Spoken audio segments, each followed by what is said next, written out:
ఉన్న కారులో అనుమానాస్పదంగా ఒక వ్యక్తి కనిపించడంతో దగ్గరకు వచ్చి చూసేసరికి కాళ్ళు చేతులు కట్టివేసిన ఒక వ్యక్తి కనిపించాడు. వెంటనే కంగారు పడ్డ వ్యక్తులు పోలీసులకు సమాచారం అందించారు. పోలీసులు వచ్చి చూసిన తర్వాత ఆ వ్యక్తి చనిపోయి ఉన్నాడు. ఎవరో ఈ రాజామోహన్ని కాళ్ళు చేతులు కట్టేసి అతి దారుణంగా చంపేసి కారు అక్కడ వదిలి వెళ్ళిపోయారు. రాత్రి నుంచి కారు అక్కడే ఉంది. ఆ కారు అక్కడ ఎవరు వదిలి వెళ్ళారు అని సీసీటీవీని కూడా పరిశీలిస్తూ ఉన్నారు. ఆ దృశ్యాలు కూడా మీరు ఆర్టీవీ స్క్రీన్ పైన చూస్తున్నారు. Car number AP36Q1546. ఈ కారులో మృతదేహం కనిపించడంతో ఒక్కసారిగా పెద్ద ఎత్తున వరంగల్ అంతా కూడా ఉలిక్కిపడింది. పెద్ద ఎత్తున జనాలు అక్కడ గుమిగూడారు. పోలీసులు అక్కడికి వచ్చి ఆ ఏరియానంతా కూడా కార్డన్ చేశారు. ఆ ఏరియాను పూర్తిగా తమ ఆధీనంలోకి తీసుకొని క్లూస్ టీం పూర్తి ఆధారాలు సేకరిస్తున్నారు. మా ప్రతినిధి వెంకటరత్నం ఉన్నారు పూర్తి సమాచారం అందించడానికి. వెంకటరత్నం, సీసీటీవీలో ఎవరు ఆ కారును అక్కడికి తీసుకొచ్చి వెళ్ళారు అనే వివరాలు ఏమైనా దొరికాయా? అండ్ క్లూస్ టీం కూడా సీన్ ఆఫ్ అఫెన్స్ లో క్లూస్ టీం కు ఏదైనా ఆధారాలు దొరికాయా? మీ దగ్గర ఉన్న పూర్తి సమాచారం ఏంటి? ప్రస్తుతానికి మనం స్పాట్ దగ్గరే ఉన్నాము. క్లూస్ టీమ్ కు సంబంధించి కూడా ఇంకా పూర్తి వివరాలు తెలవాల్సిన క్లూస్ టీమ్ అయితే ప్రస్తుతానికి వచ్చారు. ఇక్కడ ఏమేమి జరిగింది, అసలు సీన్ ఆఫ్ అఫెన్స్ ఏందనేది కూడా ఒక చూస్తున్నారు. ప్రస్తుతానికి మనం చూస్తున్నాం డెడ్ బాడీ కూడా కార్ లోనే ఉంది. ఇప్పటి వరకు అంటే రాత్రి అంటే ఎర్లీ మార్నింగ్ 3:30 గంటలకు ఇక్కడ డెడ్ బాడీని అక్కడే బయటనే చంపి ఇక్కడికి తీసుకొచ్చినట్టుగా ప్రస్తుతం మనకు సమాచారం అందుతుంది. వీటన్నిటిని దృష్టిలో పెట్టుకుని వెంటనే సమాచారం అందుకున్నటువంటి పోలీసులు కూడా ఇక్కడికి వచ్చారు. మొత్తం క్లూస్ టీం వచ్చారు. ఈ ఫోరెన్సిక్ టీం వాళ్ళు కూడా వీళ్ళందరూ వచ్చి ప్రతి ఒక్కటి కూడా క్షుణ్ణంగా పరిశీలిస్తున్నారు.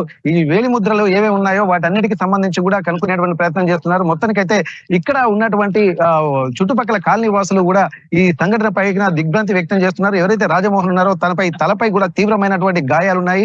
ఆ గాయాలని కూడా దృష్టిలో పెట్టుకుని ఇక్కడ ఏం జరిగింది అన్నటువంటి కోణంలో కూడా ఇక్కడ పోలీసులు దర్యాప్తు చేస్తున్నారు. అలాగే క్లూస్ టీం కూడా ఇక్కడికి వచ్చింది.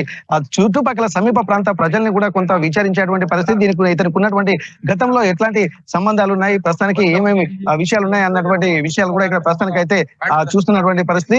ఇక్కడికే ప్రస్తుతానికి సమీప ప్రాంతానికి ఏసీపీ నందిరామ్ నాయక్ గారు కూడా చేరుకున్నారు. ఇంతకుముందు ఉన్నటువంటి పోలీసులు కూడా ఇక్కడ సంఘటన కూడా ఏం జరిగింది అన్నటువంటి ఒక కోణంలో విచారిస్తున్నారు. చుట్టుపక్కల ఎవరెవరైతే ఉన్నారో వాళ్ళందరికీ సంబంధించి కూడా వాళ్ళందరినీ విచారిస్తున్నటువంటి పరిస్థితి. ప్రస్తుతానికి ఒకసారి సంఘటన ఎలా జరిగింది అనేది కూడా కొంతమందిని అడిగి తెలుసుకున్నటువంటి ప్రయత్నం అయితే చేద్దాం. కానీ దీనికి సంబంధించి కూడా ప్రస్తుతం ఏమేమి జరిగిందన్న కోణంలోనే ఇక్కడ స్థానికులు కూడా కొంత దిగ్భ్రాంతి వ్యక్తం చేస్తున్నారు. మృతుడికి కుటుంబాలకు సంబంధించినటువంటి వ్యక్తులను కూడా కొంత విచారిస్తున్నటువంటి పరిస్థితి. ప్రస్తుతానికి వారి బంధువులు అలాగే చుట్టుపక్కల సమీప ప్రాంతాల ప్రజలు కూడా కొంతమంది ఉన్నారు. వీళ్ళు ఏం జరిగింది సంఘటనకు సంబంధించి అనేది తెలుసుకున్నటువంటి ప్రయత్నం చేద్దాం.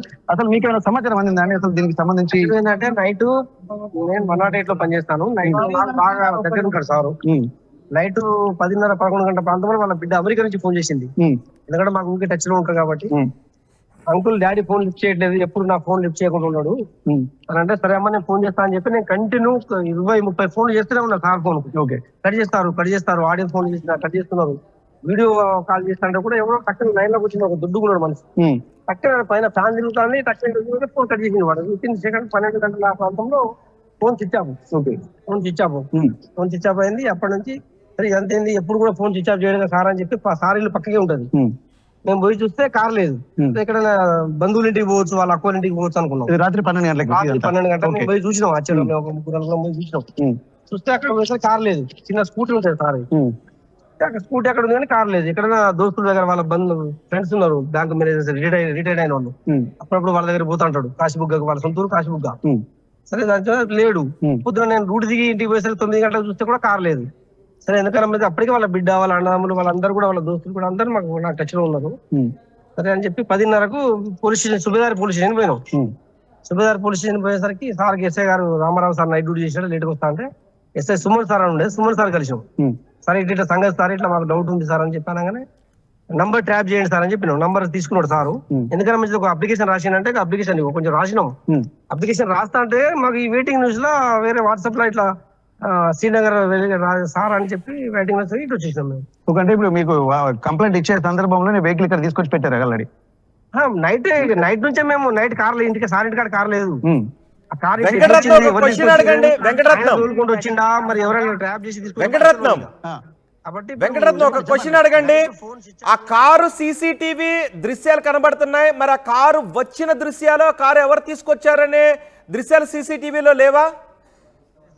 సార్ అన్న అంజిరెడ్డి సార్ అని మేము అంతా మాట్లాడినాం. ఓకే వాళ్ళ అన్నదమ్ములు కూడా నాకు ఫోన్ చేసిర్రు, వాళ్ళ బిడ్డ కూడా ఫోన్ లైన్ లో ఉంది నాకు. ఓకే, ఇప్పుడు సీసీటీవీ ఫుటేజ్ కూడా వచ్చింది. కారు పార్కింగ్ చేసి వెళ్తున్నటువంటి పరిస్థితులు అయితే మనం చూసాం. సీసీటీవీ ఫుటేజ్ కూడా వచ్చినట్టుంది. ఎక్కడ ఫుటేజ్? సీసీటీవీ ఇక్కడ చుట్టుపక్కల ఏదో కెమెరానే ఉండి ఉంటుంది మేబీ. అసలు కార్ ఎక్కడ దాకా ఎట్లా వచ్చింది తెలియాలి కదా. ఆ కార్ వచ్చి దాన్ని ఇక్కడ వదిలిపెట్టి వెళ్ళిపోతున్నటువంటి సీసీటీవీ ఫుటేజ్ వచ్చింది. దానికి సంబంధించి మీకు మాకేం తెలియదు. రాఘవేంద్ర దగ్గర సార్ ఇల్లు ఇక్కడ కాదు సార్ ఇల్లు. అంటే ఇప్పుడు ఈ సారు వాళ్ళు కార్ తీస్తాడు. సార్ ఇల్లు ఇక్కడ కాదు. Okay, Srinagar colony Tirumala bar దాటిన తర్వాత సార్ ఇల్లు. ఓకే అంటే ఇది గుర్తు తెలియని ప్లేస్ లో పెట్టి వెళ్ళిపోయారు ఇక్కడ. ఇక్కడ సార్ కార్ ఇక్కడ ఎట్లా వచ్చింది, సార్ ఇంట్లోకి వెళ్ళి కార్ ఎవరు తీసిరు అనేది మనకు కావాలి కదా. అసలు సార్ దాదాపు ఏమైనా ఎంతో అవసరం ఉంటేనే కార్ బయట తీస్తాడు. ఎప్పుడు చిన్న స్కూటీ మీద తిరుగుతుంటాడు ఆయన. ఎక్కువ మాతోనే టచ్ లో ఉంటాడు. రోజు ట్రాఫిక్ వాకింగ్ చేస్తా ఉంటాడు. సార్ కూడా రిటైర్డ్ అయిపోయినట్టుగా తెలిసింది. తను డైలీ యాక్టివిటీస్ మీకు ఐడియా ఉంటుంది అంటున్నారు కదా. అట్లాంటప్పుడు ఇతనికి ఏమైనా శత్రుత్వం ఉండేటువంటి అవకాశం శత్రుత్వం ఏం లేదు, ఎవరు లేరు. దోస్తులు వీళ్ళ సార్ చిన్నప్పటి నుంచి వీళ్ళంత దోస్తులు. సార్ కూడా రిటైర్డ్ ఎంప్లాయీ. కాలం లేదంటే ఆయన ఆరోగ్యం బాగాలేక, వాళ్ళ బిడ్డ ఆరోగ్యం బాగాలేక నేను మెడికల్ లో ఉంటా కాబట్టి నాతోని మా ఊరు అంజిరెడ్డి సార్ అని ఉంటాడు. ఆయన పరిచయం వల్ల వాళ్ళకి హెల్త్ పరంగా నేను బాగా హెల్ప్ చేసిన. ఈ విధంగా నాకు టచ్ ఉండి ఆరోగ్య పరంగా వాకింగ్ చేయన్నా అని చెప్పి నా సలహాలు తీసుకుంటాడు, వాకింగ్ చేస్తా ఉంటాడు. ఇవన్నీ ఈ మధ్య కాలంలో 2 సంవత్సరాల నుంచి నాతో టచ్ ఎక్కుంటాడు. మేము అప్పుడప్పుడు కలిసేది మేమంతా. ఓకే, ఎలాంటి ఎవరితో గొడవ లేవని చెప్పారు కానీ ఒకవేళ తల మీద అంత బలంగా గాయపడినటువంటి కొట్టి చేసినటువంటి సందర్భాలు ఎటువంటి దారుణమైన నా కొడుకులను దూరంగా శిక్షించాలి. ఎందుకంటే అటువంటి దేవుడు లాంటి మనిషి. మీరు చెప్పండి సార్, ఇప్పుడు మీరు చిన్నప్పటి నుండి అతని ఫ్రెండ్ అంటున్నారు కదా, అతనికి మీకు కొన్ని విషయాల మీద అన్ని చాలా విషయాలు తెలుసుంటాయి ఒక్కొక్కరికి. డిప్రెషన్ లో పోయిండు. శత్రుత్వం అనేది లేనే లేదు. జాబ్ చేసుకుంటారు. ఓకే, ఇప్పుడు వీళ్ళ కుటుంబంలో ఎవరెవరు ఉంటారు? కుటుంబంలో అన్నదమ్ములు అందరూ హైదరాబాద్ లో 3 ఉంటారు. ఒక ప్లానింగ్ ఆఫీసర్ పని చేస్తాడు, ఆయన లేవకుంటున్నాడు. ఒక తమ్ముడు అక్కడ బొగ్గు బయట పని చేస్తాడు. గోపాల్ అని చెప్పి పని చేస్తాడు. అంతా రిటర్న్ శత్రుత్వం అంటున్నది. ఓకే, ఇప్పటి వరకు మీరు చూసినటువంటి పరిస్థితి చూసినట్టయితే ఏంటంటే ఎవరితో శత్రుత్వం లేదని చెప్పి అంటున్నారు కదా. మరి బయటికి వెళ్ళి ఎక్కడికైనా ఫ్రెండ్స్ తోటి వెళ్ళి తాగడానికి ఆ రాత్రి వెళ్తున్నటువంటి పరిస్థితి, అంటే సాయంత్రం వెళ్ళి ఉండడు మేబీ, ఆ రాత్రి కూడా రాకపోవడంతోనే వీళ్ళు అలర్ట్ అయ్యి చెప్పారని చెప్పి అంటున్నారు కదా. అట్లాంటప్పుడు ఈయన ఇదివరకు ఇట్లా బయటికి వెళ్ళినటువంటి సందర్భాలు, ఎవరైనా ఫ్రెండ్స్ తోటి పోయి లేట్కి వచ్చిన సందర్భాలు ఏమైనా ఉన్నాయా? కాశీలోకి వచ్చి మమ్మల్ని కలిసేది, ఫంక్షన్ ఉంటే కలిసేది. అతని కార్లోనే మేము అప్పుడప్పుడు తిరిగి నెలకోసారి 2 నెలలకోసారి మాకు వచ్చేది. అక్కడ ఉన్న ప్లేస్ అంతా అమ్ముకున్నాడు. ఈయన రాఘవేంద్ర నగర్ లో ఉంటాడు. ఇప్పుడు బిడ్డ లేదు, భార్య చనిపోయింది, బిడ్డకు డ్రైవర్స్ అయింది, ఒక బిడ్డ అమెరికాలో ఉంటుంది. అన్నదమ్ములు సపరేట్ యథావిధిగా ఉన్నారు వాళ్ళు. అంటే ప్రస్తుతం ఇంటి దగ్గర తను ఒక్కడే ఉంటాడు. ఓకే, ఆయన ఒక్కడే.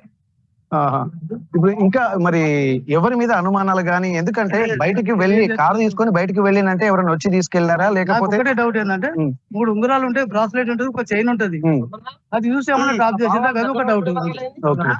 గుర్తు తెలియని వ్యక్తులు ఏమన్నా ఏదో చేసి ఇక్కడ కారు తీసుకొచ్చి వదిలిపెట్టి పోయినట్టు నాకు డౌట్ అనిపిస్తుంది. ఇప్పుడు ఆ చేతికి ఉంగరాలు, చైన్ అవన్నీ ఉన్నాయా? ఓకే, పోలీసులు చూసారు. ఓకే ఓకే, ప్రస్తుతానికి అయితే ఇక్కడ చాలా మంది ఇక్కడ చేరుకున్నారు. తను శ్రీనగర్ కాలనీలో ఉంటాడు, ఇక్కడ తిరుమల బార్ దగ్గర. ప్రస్తుతానికి అయితే ఇక్కడ ఉన్నటువంటి పరిస్థితులు మాత్రం అంటే దూర ప్రాంతాల నుంచి వచ్చినటువంటి పరిస్థితి. దూర ప్రాంతాలు అంటే తను వేరే ప్రాంతాల్లో ఎవరో వచ్చి ఇక్కడ పెట్టిపోయినటువంటి పరిస్థితి కనిపిస్తుంది. దీనికి సంబంధించి ఒకసారి పోలీసులు కూడా క్లోజ్ టీమ్ తోటి కూడా వివరాలన్నీ చూస్తున్నారు. ఏమేమి జరిగిందనేది ప్రతి ఒక్క వివరాలను కూడా చూసేటువంటి ప్రయత్నం అయితే చేస్తున్నారు. ప్రస్తుతానికి అయితే ఇక్కడ మటెవాడ SHO గారు, అలాగే ACP గారు కూడా, వరంగల్ ACP గారు ఉన్నారు. ఒక్కసారి మరి మాట్లాడేటువంటి ప్రయత్నం చేద్దాం. సార్, ఇప్పుడు మీకున్నటువంటి ప్రాథమిక సమాచారం ఏముంది సార్? ఎక్కడో చంపి తీసుకొని వచ్చి ఇక్కడ వదిలేళ్ళారని తెలుస్తుంది. ఎవరు ఏంటి అనేది వివరాలు తెలియదు సార్. వెనుగంటి రాజమోహన్ రావు గారు అని మాత్రం తెలిసింది సార్. ఇతనికి ఇది ఎందుకు జరిగింది ఏంటి అనేది విచారణలో తెలిసాల్సి ఉంటుంది సార్. ఇప్పుడు అంటే ప్రాథమికంగా మీరు ఏమన్నా క్లూస్ సేకరించారా సార్? ఎందుకంటే బయటకు ఒక గడ్డి ఇటువంటి కొన్ని కనిపించాయి. ఎక్కడెక్కడికి వెళ్ళాడటువంటి, ఎందుకంటే CCTV ఫుటేజ్లు మీరు ఏమైనా పరిశీలించారా, ఇంకా పరిశీలించాల్సిందా? ఇంకా దర్యాప్తు చేయాల్సింది. దర్యాప్తులో పూర్తి వివరాలు మనకు తెలుస్తాయి. న్యూస్ టీము, డాగ్ స్క్వాడ్, తర్వాత ఆల్ క్రైమ్ టీమ్స్ అన్ని కూడా విచారణలో భాగంగా కలెక్ట్ చేసుకొని విచారణ తర్వాత మనకు సార్ ఒక సీసీటీవీ ఫుటేజ్ అయితే వచ్చింది. ఇప్పుడు దాన్ని దృష్టిలో పెట్టుకొని మీరు ఏమైనా ప్రాథమిక ఏమైనా అడుగు ముందు పడేటువంటి అవకాశం కనిపిస్తుంది? ఒక సీసీటీవీ ఫుటేజ్ అయితే వచ్చింది, ఏమైనా మెయిన్ మనకు తప్పకుండా ఉపయోగపడుతుంది. దాని ద్వారా ముందుకు చిన్నప్పుడు సరే అంటే